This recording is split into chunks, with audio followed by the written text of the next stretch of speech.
one. Let me put you on game to a different way of thinking.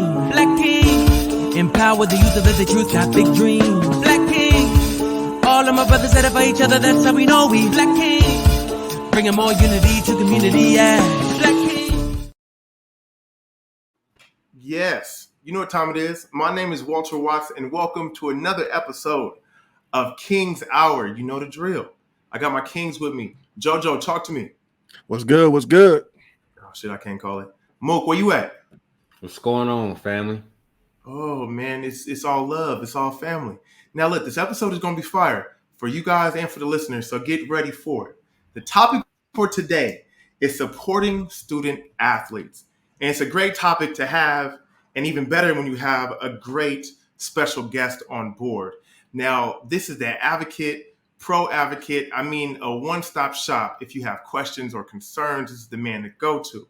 He is a student athlete advocate that travels around the world, that goes to schools and clinics and talks about the importance of academics and college planning, recruiting, and really developing character. And we've talked about it before, also life after sports and how hard that can be for so many student athletes. When I say he's a one-stop shop, I really mean it. David Watts, welcome to the episode, my man. How you doing? I appreciate it. I'm excited about this opportunity. You know, as a former athlete, you know how you get the butterflies, and I don't get those butterflies from playing football no more, but Right. to be able to be a part of the show, man, I'm excited. I'm excited. Nice, man. It's always love. And if you pay attention to the last name, man, this is my cousins, his family. And it's awesome to be able to pick his brain and dive in a little bit more to what he does and why he does it. So please talk to the listeners a little bit. Talk to them about what you do. Man, let me just start by just giving a brief intro of, you know, where I'm from. I'm from the Bay Area. I'm from the Peninsula, the 650, specifically Mountain View, California, Silicon Valley. Graduated from St. Francis High School. Was a three-sport student athlete in high school. Went to play college football at UC Berkeley. And that's where I really found my passion. I'm really, really like transferring that same energy and that same, that same passion and that same like competitiveness in the classroom that I had on the football field. And I was able to do it pretty successfully.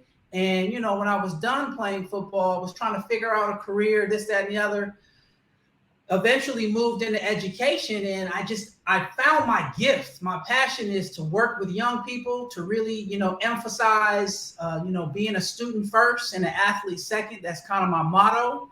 And I think in today's society, I think oftentimes the media, parents, and, you know, people all over the world, they make it athlete student. And I think it's backwards. And I think it's important for us to really realize and emphasize to our young people that the student part has got to be first. So that's kind of, you know, why I've been doing it and what I do. I mean, it's definitely something that I wake up thinking about and I go to bed thinking about. It's my calling. So I appreciate you guys having me on the show.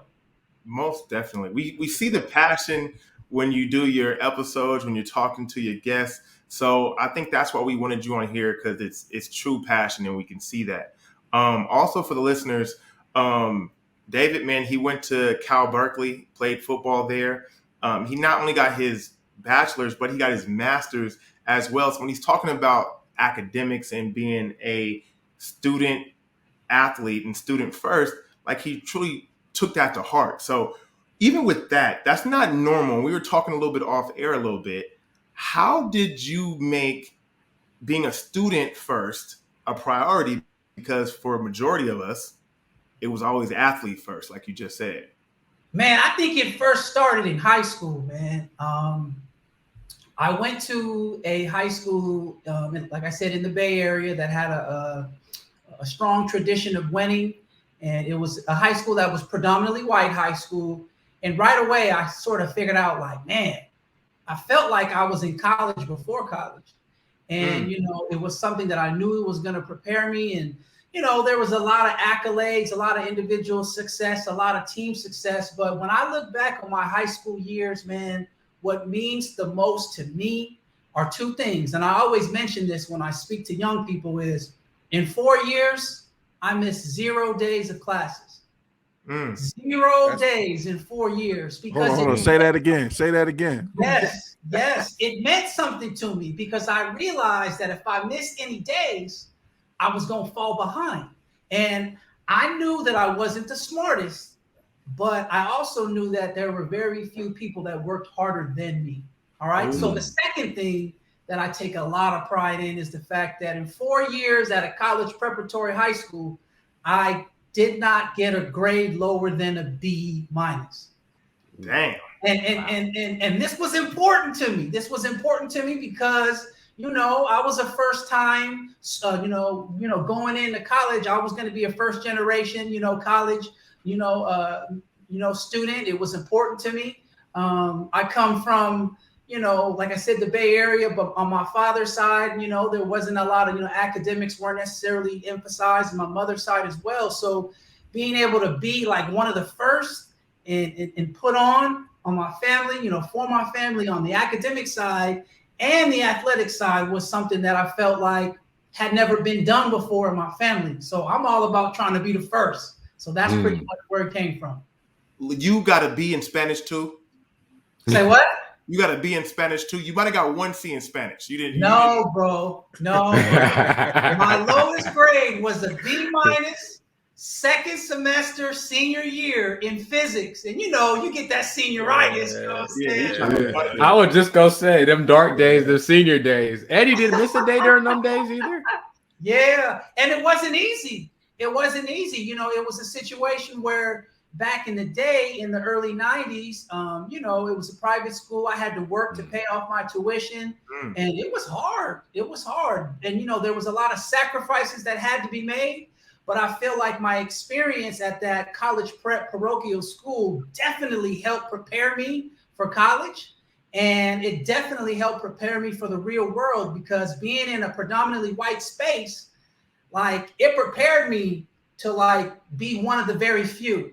That's and, right. Being one of the very few in college wasn't a big deal at Cal Berkeley because it was the way it was in high school. And then, in the working world, very similar. So, that's something that I really, really harp on is being able to, take those uncomfortable situations, learn from it, grow from it to help prepare for, being a parent, being in college and, like being in a career field space. And now you felt like that in high school. So now that you have your Instagram and I watch you on David Watts Consulting and you're talking as a student advocate, do you have a lot of students that have that same mindset, or is it something that you have to start talking to them about in high school to get them ready for college? Like, what is the struggle when you're trying to be a student athlete advocate? I think the struggle is so many people focus on the athletic side and place so much importance on the athletic side that it gives the young student athletes the false impression that sports are more important. There's always the applause. There's always the extra, money that's invested by the families to go to all the camps, to go to all the AAU tournaments. And, there's the applause, there's the recognition, there's the pat on the back always for the athletics. But those type of, that type of support isn't always placed on the academic side. So I think, matter of fact, I know in terms of from parents, from family, from educators, from coaches, from mentors, from OGs like yourself on here, it's important that we all do our part in emphasizing that these young boys and these young girls have to understand that they've got to be student first and athlete second, because we all know that athletics, unless you're Tom Brady, athletics has a lifespan of a carton of milk. And I know I mentioned this earlier. It expires. And guess what? None of us are ready for it to expire. We're not. And we sort of have to be thinking about the end in sight when we're in it. We want to appreciate it. We want to live in the moment, but we got to be preparing for the future when that time is coming to an end. Question for you, David. You mentioned, that it's important that we pour into the cup as OGs, people that have seen this. Who was doing that for you, as you were growing up? Who was really pouring into your cup, teaching you that, hey, this is the way to go? And, you got to really think about this athletic side of things. I know you said you're first, so, but I imagine that idea came from somebody before you as well. I mean, just from the neighborhood, and seeing a lot of folks before me that were really good that never made it to the league. And you start to realize like how difficult it is to make it to the league. I think we all grow up wanting to go to the league, right? For sure, we all want to be a professional athlete. And that's part of the problem as well, is the media is emphasizing the LeBrons, the Tigers, the Steph Currys, and then they're not emphasizing the doctors, the dentists, the lawyers, and things of that nature. So especially in communities of color, that's all we see in terms of success is athletics and entertainers. So I think for me, I was able to sort of, put 2 and 2 together. And once I got to college, I was like, this is competitive. This is hard. Like, you got to be special. You know what I'm saying? So, there was, being at Cal, I had some great athletes. And I knew that, I wasn't there. And I knew I was like, okay, well, let me try to figure out my role, this, that, and the other. And I think it's important for young student athletes to always realize that regardless of how good you are in your area, in your league, in your conference, it's when you start going from state to state, it's gonna get competitive. And there are gonna be people that are better than you, bigger, faster, stronger, more competitive, this, that, and that. And it's not to say that you take a back seat to anybody, but you always gotta compete. But you always got to realize that, like, you know what? If plan A is to make it to the league, right? You also have, in my mind, you have to have a plan B, C, and D to make sure that if you don't make it, that you won't be left out in the cold. And that's hard, too, because you hear people say all the time, like, oh, you weren't serious if you had a plan B. That's exactly what I was about to say. That's the biggest pushback I get, especially from the young kids. Like, oh, I'm not all in it if I'm thinking about failing. It's like, it's not if you're thinking about failing.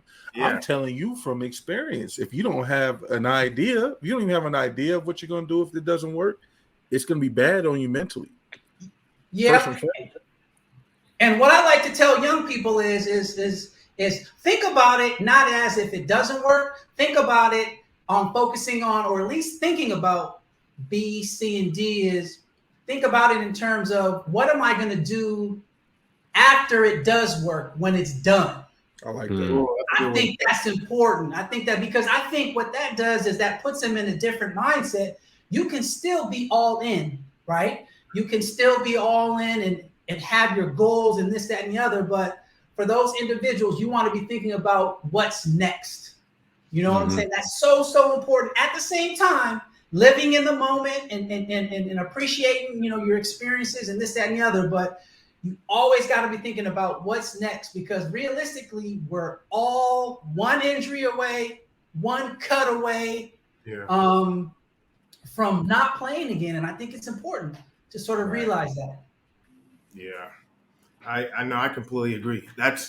I like that phrase to say it like that is, what is your plan B after it does work? You know what I mean? Because you can still believe in someone's dreams by saying that, but also give the option to say, like, even if you do go to the league, you can get hurt, goddamn it, in the first week. Well, it's like even if you go to the league, at some point it's going to be over. Whether you have a long career and it's over, or you have a short career and it's over, at some point it's going to be over. So what are you going to do? Yeah, the average career is only about 3 years. Yeah, in football at least. Right. I always tell kids 50-50 chance of being a doctor. And it's really if you want to or you don't. You know what I'm saying? NFL, it's 0.0001. Yeah. And you gotta all these different factors, coaches, academics, players, injuries, transfers, clearinghouse, all the different things that can affect you being on that team. You wanting to be a doctor, engineer is a choice. Yeah, it's a choice. You know, it's just a choice. You're in full control. Yeah. So I actually want to touch on that with you. So fast forwarding to college, you said you graduated with not only a bachelor's but a master's, and you were a student athlete. Us student athletes know that, you know, going above and beyond, especially on their dime, is few far in between. So what was that like managing that? Did you get any pushback when you said, hey, not only am I going to get a bachelor's, but I'm going to pursue a master's as well? Yeah, no pushback. I mean, it's you know, no brag, but it's UC Berkeley. That's what it is. It's one of those things in terms of what's expected, being the #1 public institution, you know, in the world. Now, granted, my master's was about 2 or 3 years after my my undergraduate degree. But it's funny that all this ties into it, because my master's thesis was basically surrounding the fact that, like, you have a better chance of becoming, in terms of probability, you have a better chance of being a doctor, a dentist, a lawyer, than being a linebacker. You know what I'm saying? Like, it was just talking about those percentages and the probability. Like, I feel like if we were to play dice, or if we were to be in Vegas, right? And if we were to play blackjack or any one of these games that had the lowest percentage of probability of winning, we probably wouldn't do it, right? Like, it's right. Or we wouldn't put as much money down.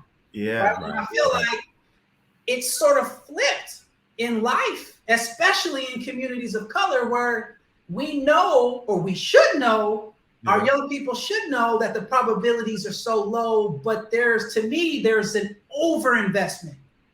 There's an overinvestment in athletic achievement and an underinvestment in academic achievement. And that has got to be talked about from the ages of 10, 11, starting 12. Because if you start these conversations when these young people are in high school, it's too late. It's too late. They've already developed bad habits. They've already developed the mindset. You know how teenagers are. They think they know everything, right? So you got to get to them young. You got to get to them when they're impressionable. You got to get to them when they're like in middle school, and take them to college campuses, and take them to like an actual lecture hall where they can see how big it is and how many students are in there. It's crazy. For many of us, including myself, I had never been in a college classroom until it was my first day of college. It shouldn't be that way. I'm right with you. Yeah. It shouldn't be that way. So we got to be, as I said before, as the mentors, the parents, the coaches, the OGs in the community, we got to be, pushing our young people to actually really realize that there is more to the whole experience than just the athletic piece. For sure.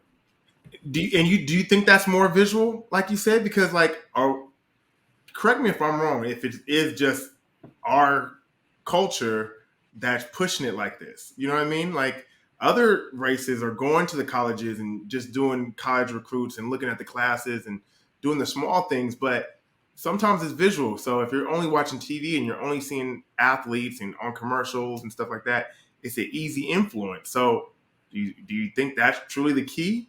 I think a lot of the key is for many of our families, many of our parents, many of our grandparents, many of the people that we see as the elders, they hadn't done it and they hadn't experienced. So for a lot of us, we were doing it for the first time, first generation.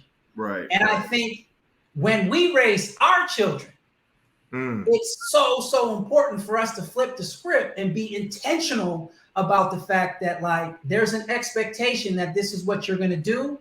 There's an expectation that you're going to go to college or trade school or whatever. And that expectation doesn't always have to include being an athlete. I think for many of us, we grew up thinking like, man, the only way that we're going to go to school is if we get that scholarship. Yeah. The only way that we're going to be able to get a college degree is if we're playing ball. And it can't be that mindset, because many of our children, many of our young people in the community aren't going to be athletes. Right. So if they're not athletes, and for some of them are thinking if that's the only way, then college is not a viable option for them.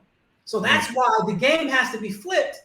Mindset-wise, the game has to be flipped. Like, I can, or I should be exposed to as many different career opportunities as possible. And sometimes it's intentional where you're actually introducing your children or your students to people of color that look like them, that are dentists, that are doctors, that are lawyers, that are agents, that are real estate agents, because they don't necessarily see it at home.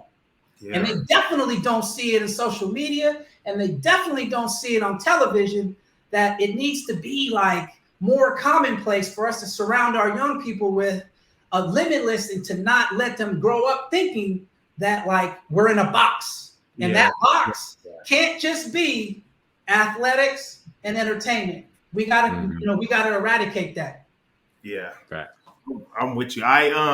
With me being a pharmaceutical rep, I always would say, no one knows I never knew what a pharmaceutical rep was until I was out of college and all that. You know what I mean? Mm-hmm. So, but when I'm seeing kids nowadays, they already know what a pharmaceutical rep is, or they're saying like, oh yeah, I want to be a pharmaceutical rep when I get out of college. Now, I thought that was always crazy because I didn't know what that was until I was out of college. Yes. You know what I mean? That's just the difference. Yes. And I think today's generation, Generation Z, like they're being exposed to more than we were. They're being more exposed to the idea of like the internet and entrepreneurialism and things of that nature, right? And that's a good thing, right? But it's just taking it to the next level and making sure that our children might be exposed, but it's not good enough that just our children and our communities and our churches and our schools. We got to make sure that some of these children that don't have parents who are college graduates, they get that information and they get that advocacy as well. That's important. What good is it if it's just our kids are in the know? We got to make sure that all these kids are in the know. And part of it is just being involved in community activities, whether it's church, coaching, and things of that nature, mentoring. We got to do it.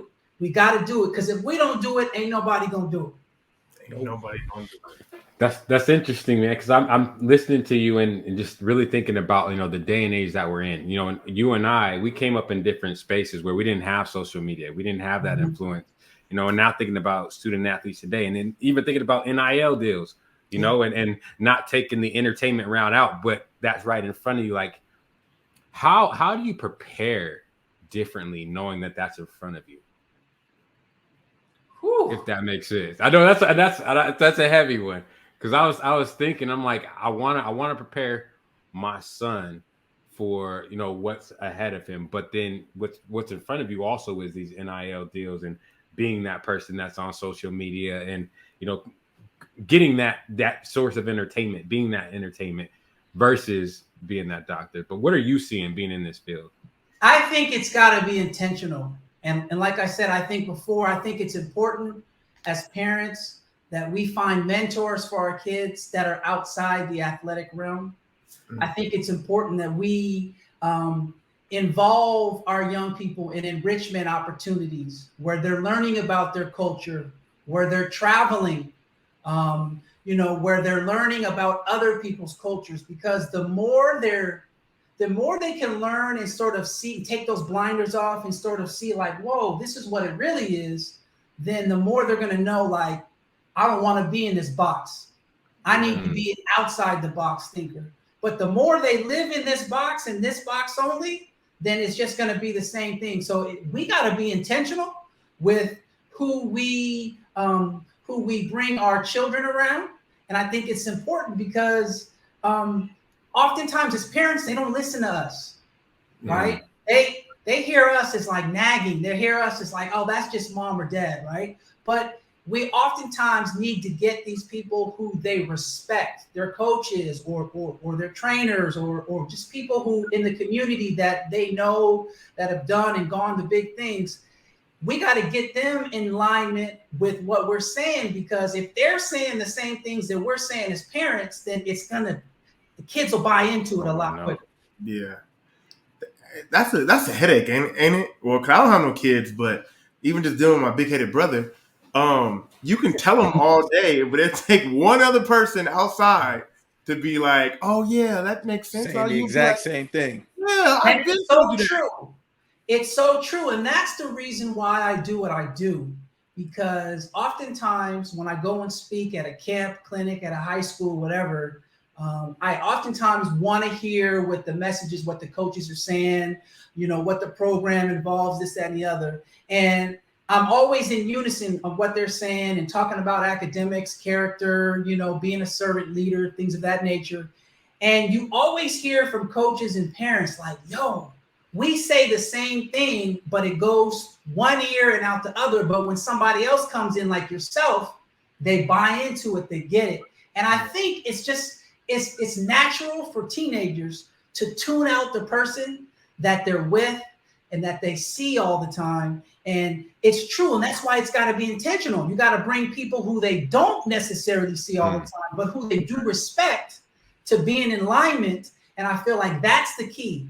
That is definitely the key. So I hope that answers your question in terms of trying to get young people to think outside of the box, outside of what's in front of them on their phone screens or on television. Mm-hmm. Yeah. Absolutely. Thank you.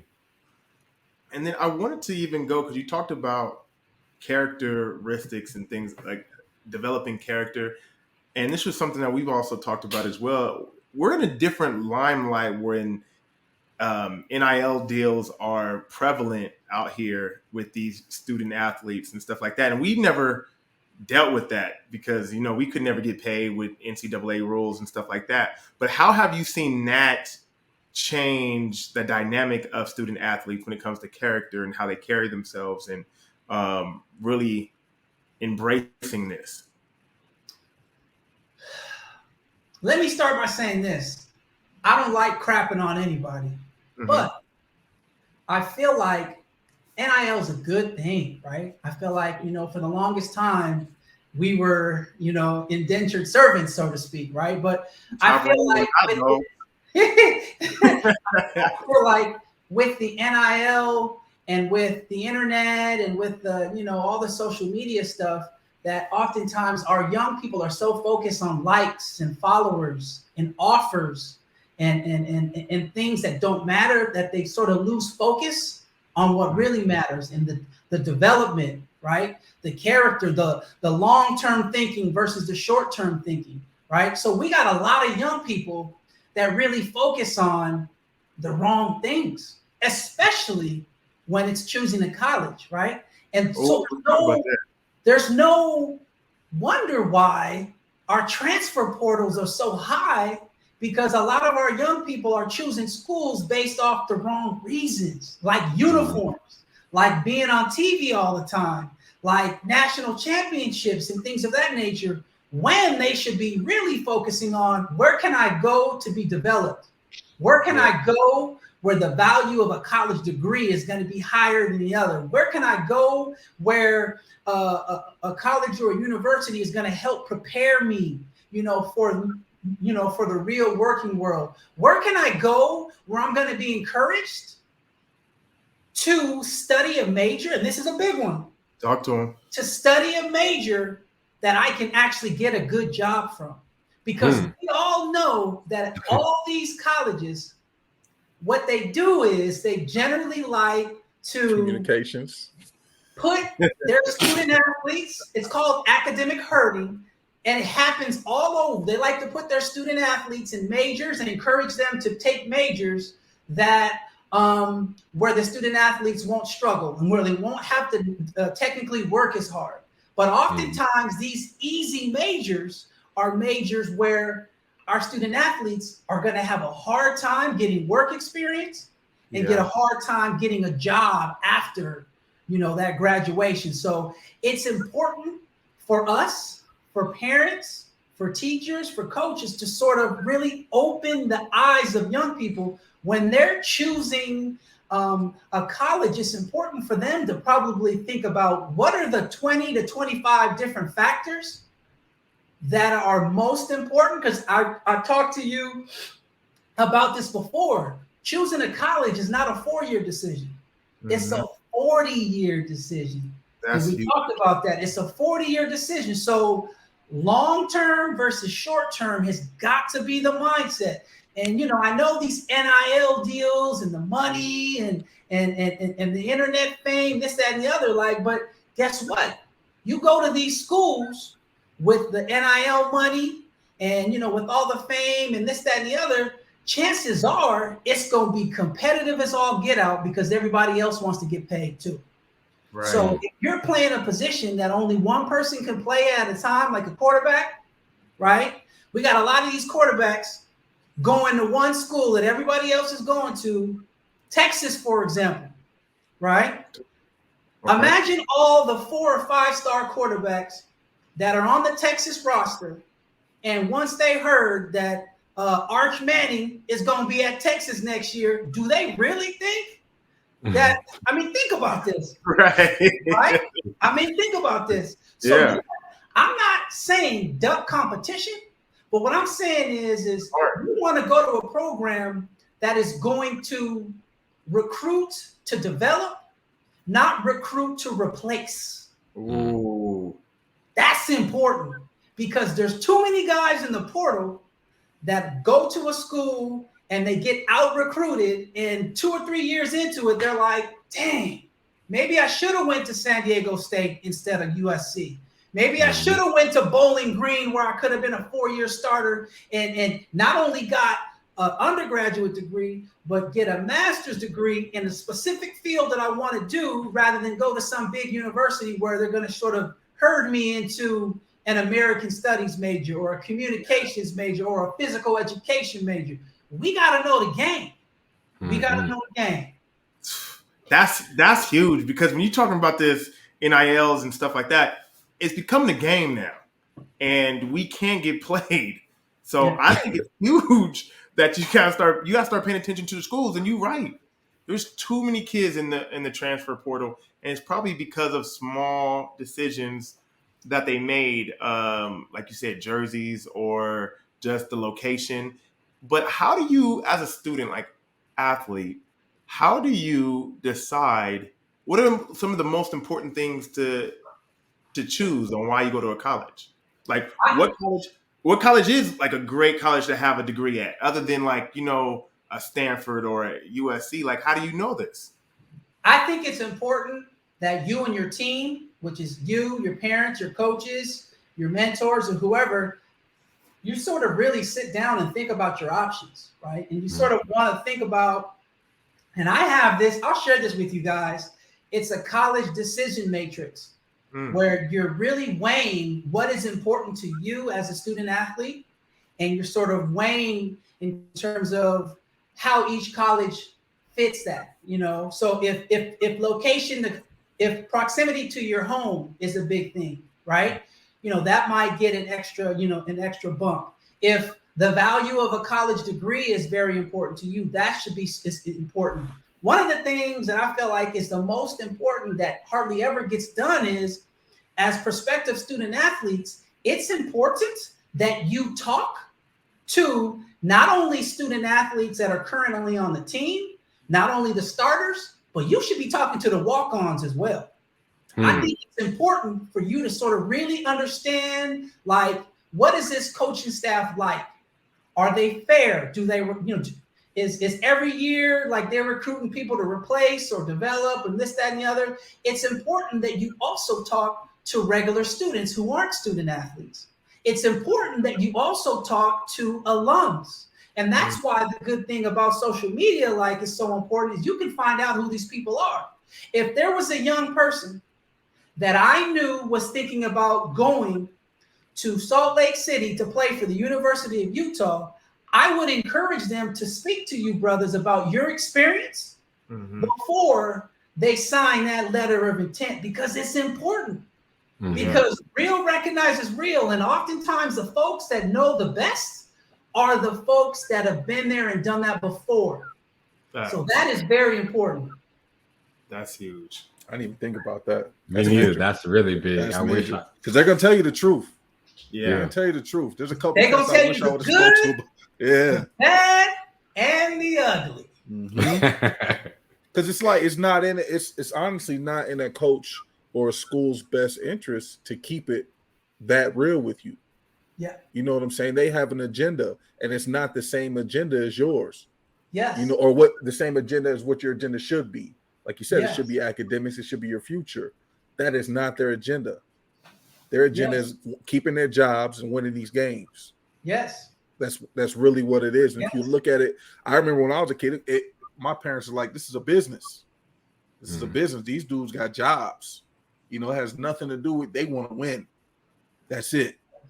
You know, find somebody that's not too focused on winning, like you said, and focus on academics. Maybe that'll get a better outcome. So I like that. I never thought about, you know.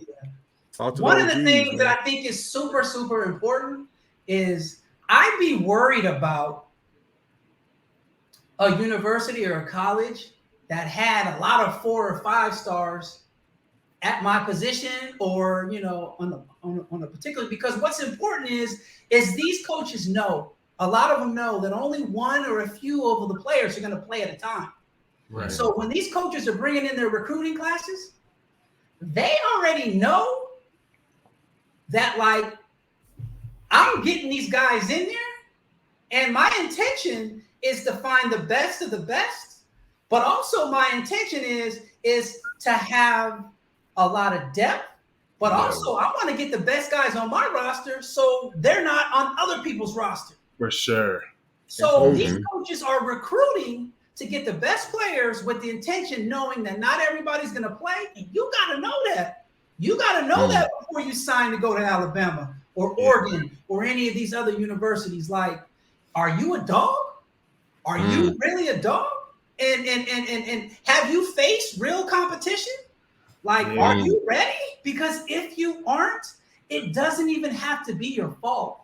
You could do everything right and get injured. You could do everything right, and then your sophomore year, they bring in a transfer from the portal. Yeah. Yep. And just shake the whole world up. Everything to get my shot. And I'm at USC, and they gonna go get Caleb Williams from USC. Why do you think so many of the USC quarterbacks transferred out? Getting up out of there. There is, I believe, 4 or 5, or maybe 3 or 4 quarterbacks that are starting in college football that used to be on the USC roster. Slovis, JT Daniels, you know, there's cat at Ole Miss. And it's sort of realizing, they're like, why are you going to go somewhere that has a bunch of 4 or 5 stars where you could go someplace and be the guy? You could be QB1. You could be, you know, point guard 1, the center 1. And it's, you just got to be thinking about those factors.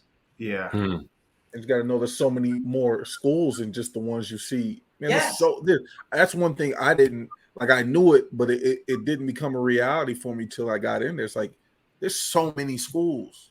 There's so many schools, so many good schools. Yes. You know, it doesn't have to be Pac-12, doesn't have to be, you know, Big East, doesn't have to be any of those schools. It could be, there's so many conferences. There's a lot of opportunity. Yes. And the other issue with the whole college recruiting thing is a lot of our young people and our parents are caught up in that mentality of Division I or bust. Yep. Right. Yeah. Right. If I don't go Division I, then I don't want to play no more. And I'm like, well, if that's the deciding factor, then you never loved the game. You're not about this. So when I talk to student athletes, and that's the first question that that how much do you love the game? Oh, coach. Oh, I love it. Football is life. Basketball is life. Right. And then you ask them, do you love the game enough to where you would go to a junior college and play? As I was going to say, take that JUCO route. Watch their face change. Do you love the game enough to go play at that D3 school? Do you love the game enough to go, you know? And you start to see like, oh, well, and they start stuttering, right? Yeah. So that mentality of Division I or bust, like it's creating a lot of missed opportunities. Yeah. Because a lot of folks don't know this.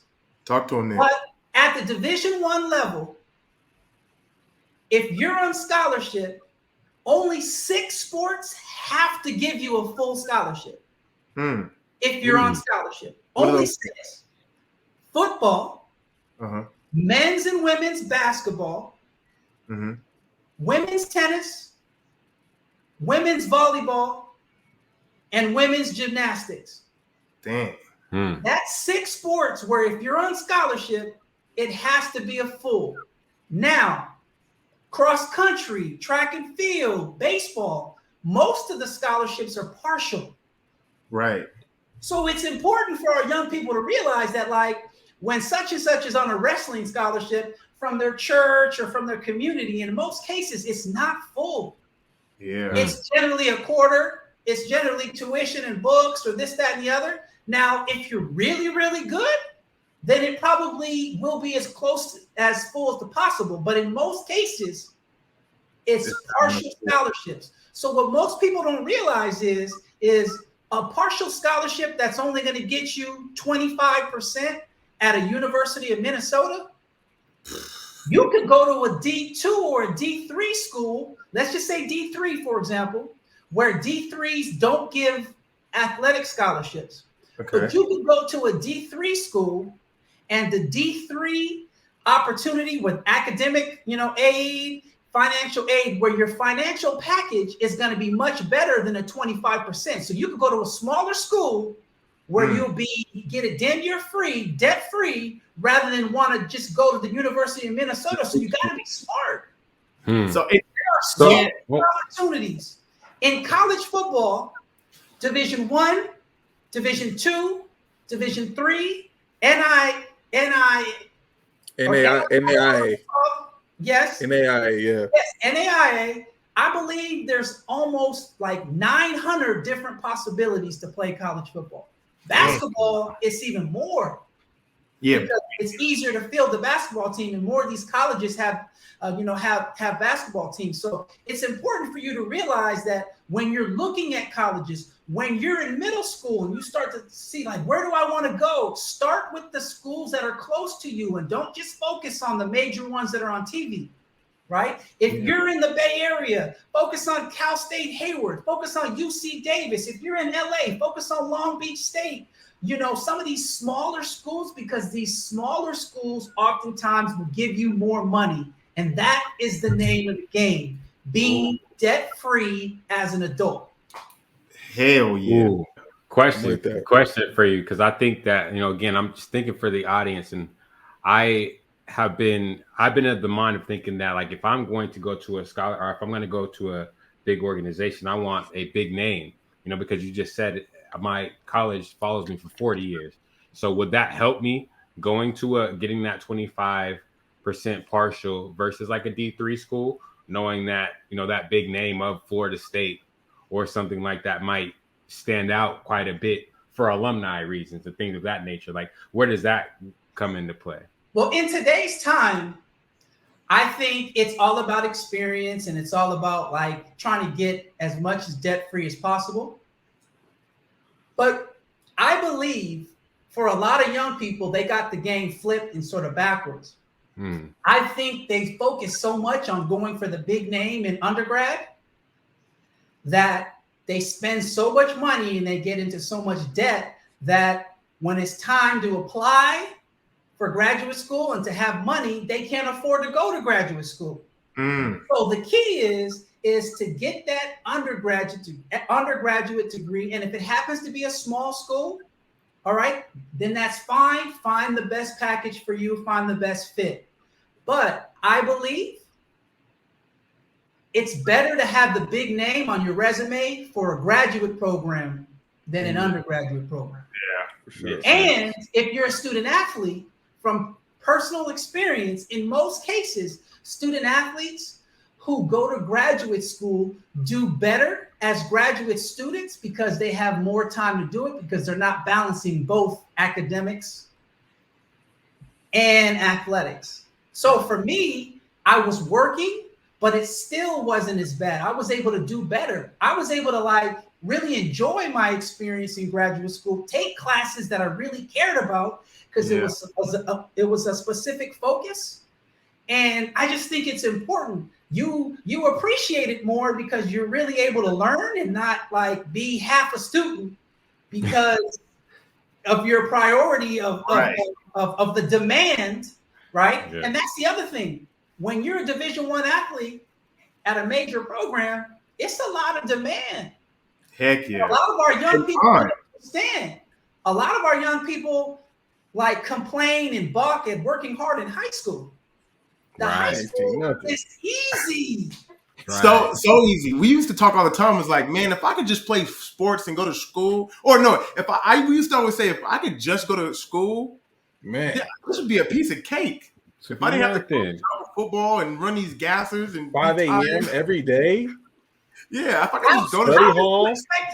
How are you expected to do well in your 9 o'clock classes when you probably stayed up till 12:30, 1 o'clock trying to get stuff done, cupcaking or doing whatever you did when you were in college, right? Yeah. How are you expected to do well in a 9 o'clock class when you've been up since 5:30, 5 o'clock to get to practice for winter conditioning? You've thrown up and you're sick and you got a headache. And you just work. How are you expected to do well under those circumstances? Right. So I actually did better as a graduate student because I was able to focus more. Right. Yeah. And as I said before, your graduate school experience in terms of the name is probably more important because that graduate school degree, not everybody has.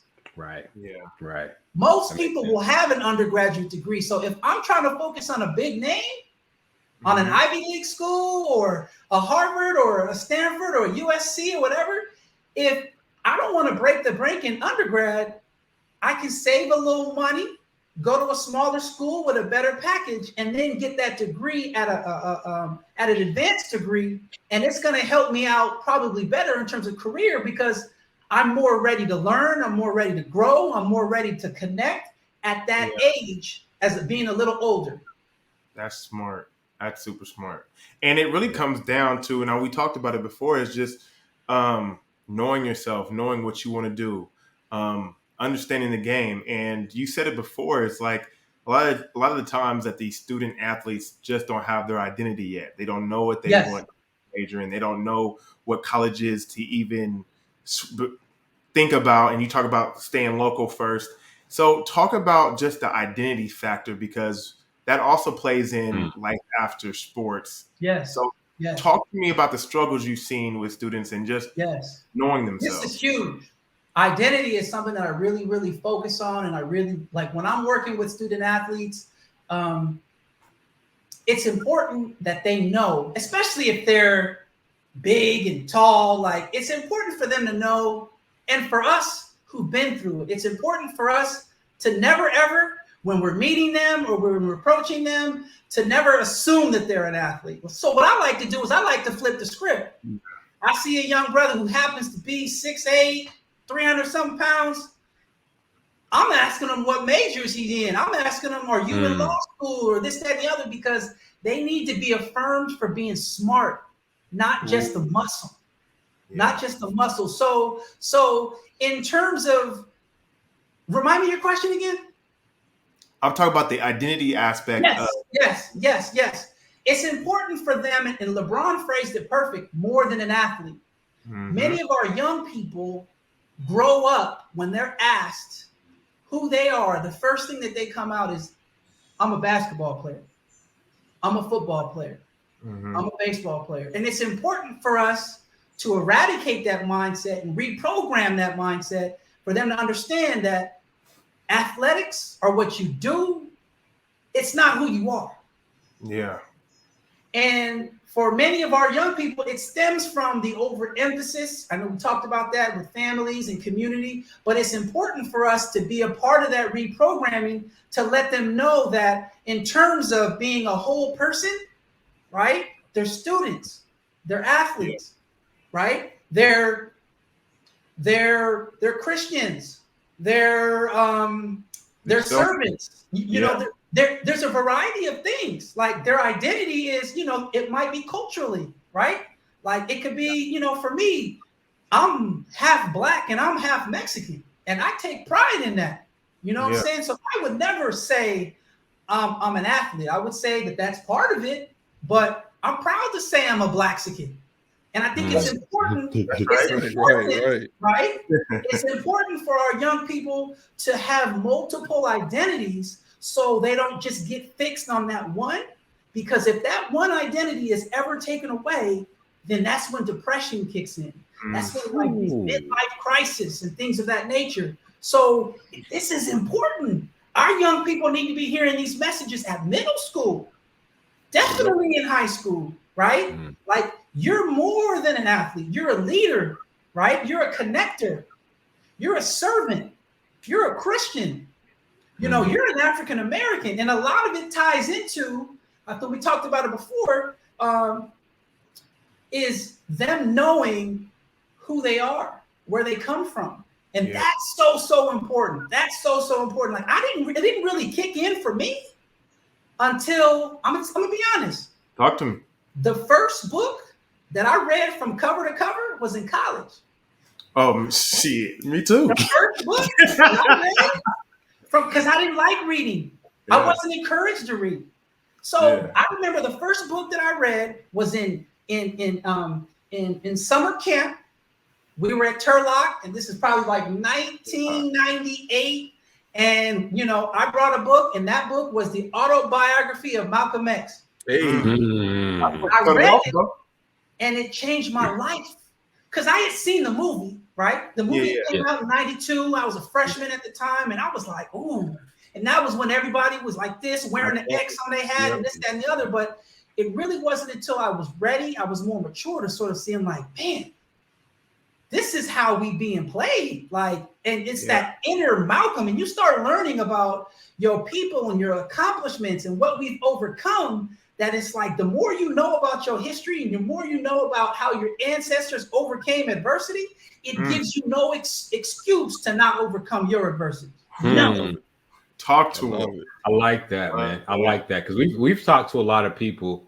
No, I've known a lot of people, especially going through ball. And like when ball ends, we can all name a whole bunch of people that are still probably battling with it from this day. Yeah. From this day of letting it go. But I think about myself too, and you know, what gave you that X factor? What gave you that life after life? Yeah. You know, and it is that sense of grounding of like, hey, if they did this before me, who am I to stop here? Yes. You know, who am I to stop here and be more? But that's interesting. That's interesting that you said that, because there's too many people. There's too many people who've been really good, right? Yeah. Who played and been really good. And now they're like, you know, neighborhood legends, right? Yeah. And all they have left are memories, newspaper clips, trophies. And trophies. Those don't pay the bills. So they don't. They so don't. Because at the end of the day, all those three things, you might remember them, but there's no value on the outside. No. Right? The community, the colleges are moving on to the next recruiting class, and the neighborhood is focused on the current kids that are playing in your area. So that's why it's so important for student athletes, whether it's in high school or in college, they use their platform to sort of be thinking long term. I talked about this with you yesterday. Is the fact that like these college student athletes with the NIL have got to be thinking long term. Yep. And got to be thinking career, and got to be thinking making connections and this, that, and the other. When you get that old alumni booster who wants you to sign an autograph and take a photo with his grandchild or with his son or with her daughter or whatever, when you're signing that autograph and when you're meeting that guy, you better make sure you get a business card. Mm-hmm. Talk to him. Mm-hmm. You better make sure you get a cell phone number. Mm-hmm. And I feel like too many of us go through this experience and we don't recognize our platform. And we don't sort of prepare, and it's too late when you're done playing because they've already moved on to the next recruiting class. Wait, even think about that network, man. Yeah, go ahead, Jojo. My bad. So, like, you're touching on these networks, you're touching on these different things. Before we got off, I just wanted to talk to you about these rules that you have on your Instagram. We all checked them out, the student athlete rules. Yeah. I love it. That's probably the dopest thing I've ever seen, because that's, you know, we saw the one where it was like ask a teacher at least one question. You know what I'm saying? Like stuff like that gets you out of your comfort zone, prepares you to be in front of people, talk to people. That's major. So what I wanted to know is, out of all these rules, what do you feel like is the most important one for you? Ask for help. Ooh. Too many of us, adults included, we're too prideful. especially when you start talking about males and males of color. It's hard for us to be vulnerable. And this ties into mental health. This ties into a lot of things, right? So it's important because there's all kind of resources out there at the high school level, at the college level, the career level. And it's important that you aren't too prideful to ask for help, to ask someone to be a mentor, because it's too expensive to learn from your mistakes when you can learn from somebody else's mistakes for free. That part. Right? Danger. It's too expensive. The other thing is the reason why these little rules and things are so important is because it actually gives young people direction. Oftentimes, parents, coaches, teachers, they emphasize school first. They emphasize get a college degree, but they don't tell young people how to do it. Yeah. They just say try hard. Yeah. They say study hard. They say, you know, things that are so general. So what does that look like? I'm giving you specific examples. I'm talking about be the first to show and the last to go. I'm talking about you can never be too prepared. You can never be too on time, and you can never be overdressed. Think about those things. You can never be. Yes, right? I'm talking about, as you mentioned before, every class period, every day, answer and ask at least one question. Because at the end of the day, it's all about staying engaged.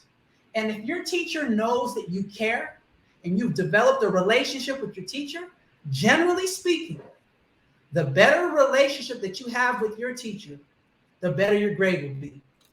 100%. Factual. Yes, and sir. If your grade doesn't reflect it, then I think opportunities to correct things, opportunities for your teacher to help you will also be a fact. So in terms of a makeup test, test corrections, or man, I forgot to turn in my paper, but since you know that I've been solid with you from the very beginning, I've stayed extra, I've gone to office hours, you give me a late extension. Yeah. You give me an opportunity to really help me in terms of like when I go. It's so important for our young people to be able to, before the test, go and talk to the teacher to find out and say, I need help. Yeah. Because oftentimes when you go by yourself and you ask the teacher, I'm really trying to figure out what I need to know specifically and study for this test, sometimes the teacher will give you more insight than they will give the whole class. They'll tell you, you know what?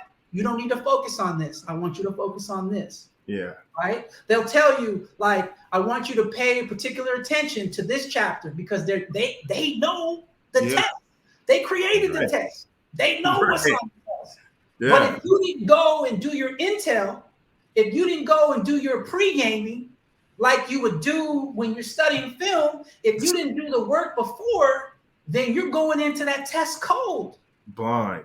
We all know going into something blind is not a recipe for success. So if you don't go into a football game blind, why would you go into a test blind? It don't make sense at all. Dog. At all. That's such a life skill too, though. Thinking about that, ask one question and answer one question. Like if I would have known that, even transferring into like a sales job, you got to be engaged with the conversation. You got to be able to ask questions and then show that you're listening and answering. I mean, even in common communication, you know, being able to like assertiveness. It's just so much that can build onto them. I wish I had a David Watts, man. I wish I had. I'm telling you that. Those are tools. Those are little small, tangible things that you can do. Yes. Tangible. That's small, tangible things that will help you, and people see on the outside, like, oh, this person is really trying. Tangible, you're right. So my ask for you guys is this, is you guys don't understand. I've been doing this for about almost 20 years, maybe a little longer in terms of like mentoring and trying to, you guys don't understand how hard it is to get in front of kids, to get in front of student athletes. And a lot of the work that I do is free. I'm like, I'll come and talk to your AAU program or your student athletes for free. You don't need to pay me, because I don't want to make the money off the school that's struggling, off the coaching staff that doesn't necessarily have the money. But you know what? The private school like Mater Dei, like, I want to make the money from them. Right, you know? right. Ultimately, my ultimate wish, my goal is to find a nonprofit organization that is willing to sponsor someone like me, hell, LeBron or some of these professional athletes, right? Mm-hmm. My ultimate goal is to be partnering with one of these organizations to where, in order for LeBron to give an organization shoes, or in order for him to come and sign autographs or whatever, these students have to attend an academic achievement seminar or things of that nature. I want to partner. That's huge. Because what I opened up with, it's so hard to be able to go to these schools, because oftentimes these schools know that their kids need somebody to help. Yeah. But because you aren't an insider, because there's so much red tape, that it's almost impossible to get in there. Yeah. So my ask is, being on this program, and from you and from anybody else listening, is I'm not trying to like be rich doing this. If this is an opportunity for me to go out to Fresno, for me to go to Utah, or this, that, and the other, for me to go anywhere to help be a part of a symposium where we can focus on everything about athletics that's not on the field. Right? I've done this before in LA, and it's important. As educators, as an adult, as salesmen, as real estate people, there are these conferences for us to get professional development, right? Right. We need professional development for our student athletes. Right. And oftentimes these student athletes need the professional development in how to send an email, how to communicate. Yeah. How to do the basic things, how to tie a tie, right? I didn't. Those basic things. Facts. Our young people need to know. And trust me when I tell you, it's hard. I send emails, I send my bio, I send my press kit, and it's like, y'all trying to tell me that I don't get a response, that you don't need it? And I'm willing to come for free? For free. Knowing that they need it. Knowing that they need it. Don't make no sense. So it's not difficult. You just gotta be intentional. Yeah. You gotta have that inner wherewithal to know that, hey, you know what? Our kids don't necessarily listen to us as much as they would listen to somebody who is an expert, who they don't see every day. So maybe if this person who really does this for a living, because I'm an educator, I'm a dean of students at UCLA, and that's my job by day. But my job by passion is working with these young people.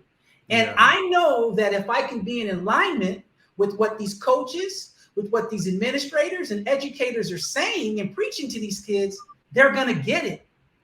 So it's super, super important to develop these professional development models for our young people, because there's so many issues and things that they need to know about outside of just what's done on the field. Imagine if they learned about nutrition. Imagine if they learned about, like, you know, not so much on the field, but imagine if they learned about how to, like, how to watch film. Imagine if they learned about, like, SAT or ACT strategies. Imagine if they learned about conflict resolution. Man. One thing I always wonder about is, what if they just learned how to learn? Some people just don't know how to take in the information and process it and put it and spit it back out. Like, that's a lot of the problem, especially in our community. Like, how to take notes, how to, you know. Yes, that's huge, because oftentimes our young people don't know how to learn is because people aren't giving them the tangible pieces, right? Mm-hmm. People aren't necessarily showing them, okay, this is how you use a planner. This is how you break up your day. This is how, on a normal school day, you get the majority of your schoolwork done during the day, So when you get home, you don't have to do as much, right? It's important for our young people to realize that, especially when you get to high school, that everything counts. There's no, like, I messed up my freshman year, like, I got 3 years to get better. Because for every C you get, you got to get an A to replace that C to make it a B. Right. Right. So it's super, super important for our young people to know how to communicate with teachers. All these little tangible things are so, so important.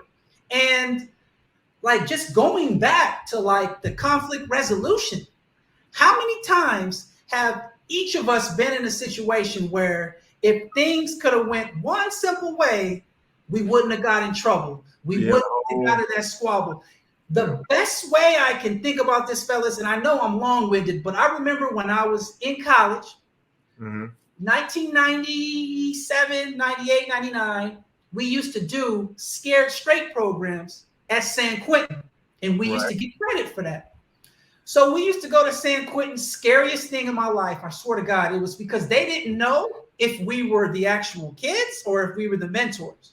So going to San Quentin, it's like, you line in, you go in, and the first thing they tell you is in case of a hostage situation, they're going to shoot through you.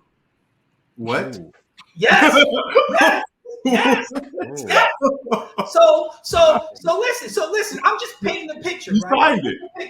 I'm painting it. Right. So you walk in, and we're walking in with the kids, and all the prisoners are like surrounding you, like in the yard, and you see everybody. You see the athletes, you see like the transgender, and they're whistling. They're saying some of the foulest things that you could ever hear. It was the most scary experience that I have ever been in. So that's why I ain't never going to prison. Ever. And I know that I have family in prison. I have a brother that's incarcerated. That ain't my life. That ain't my life. But I say this to say this. That when we had an opportunity to speak with the lifers, what the lifers tried to really emphasize to the young kids is the things that got these brothers locked up for life, for 30, for 40 or 50 years. It was a decision, it was an act that only took 30 to 45 seconds. 30 to 45 seconds to a minute of pulling the trigger, of robbing that liquor store, of doing something crazy has caused you to lose the rest of your life. And it's all about decision making. So to be able to have these professional development seminars with our young people, role playing scenarios of like, de-escalation. Yeah. It can be played out. How many of us go to college with our teammates and we're at this party and, we got our teammates with us and we think we the biggest and baddest, and there's other cats that's halfway hating on us because they don't get the love that we get. Right. And I wish they'd say something. I wish you would say something. One sentence. It's having that mindset that I have to live for tomorrow, not today.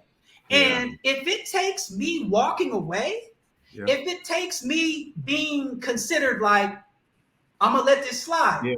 You got to put your I'm going to chalk this up to the game. If that can be what causes you to graduate, which causes you to become a professional, which causes you to have a successful career because you didn't blow it, because you couldn't because you didn't have impulse control. Yeah. Right? How many people have gotten locked up, have gotten opportunities wasted because of a decision that could have been avoided? And then again, that only took 40 seconds. Yep. It was amazing experience for me to hear these brothers because they've been in there they've been in locked up for longer than they've been not locked up. Yeah. And for them to be able to talk to our young people and say, it's not worth it. Yeah. It's not worth it. So to have these conversations, that's on a whole different level. But just to know that decision-making, de-escalation, conflict resolution, these type of things with trained professionals, with people who know how to navigate and have a, how to have these conversations, how could that not be a benefit? How could that not be a success? Right. Mm-hmm. Facts. That's major. That's major. And for our listeners, pay attention, because David Watts is speaking facts. He's not just talking to talk. We all can relate to everything that he's saying. And also for the listeners, if you guys have questions, please reach out to David Watts. I will also have his information linked, so there's no confusion on any questions when it comes to student athletes or anything like that, because he's gonna take care of you. It's a one-stop shop, like I said before. You know what I mean? He has it all. So, David, man, we appreciate you coming out here, and Absolutely. It's truly love, man, because this was a conversation that we were looking forward to talk about, and you delivered. So, I appreciate you being here. One thing before I go, and I know we talked about it before. One thing that I want to take away, if you don't remember anything, I want the young people to know and learn the 4 no's. Talk to him. Okay? The 4 no's that you got to know. The first thing is know who you are.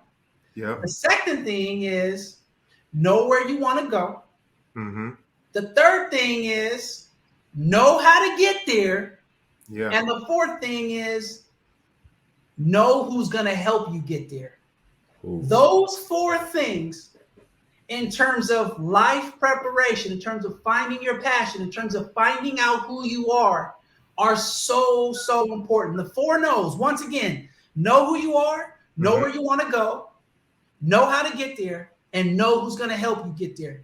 I leave you with that. And just like that, peace. Be kings today, be kings tomorrow. But make sure at all times you be kings. Peace. Black King, Black King.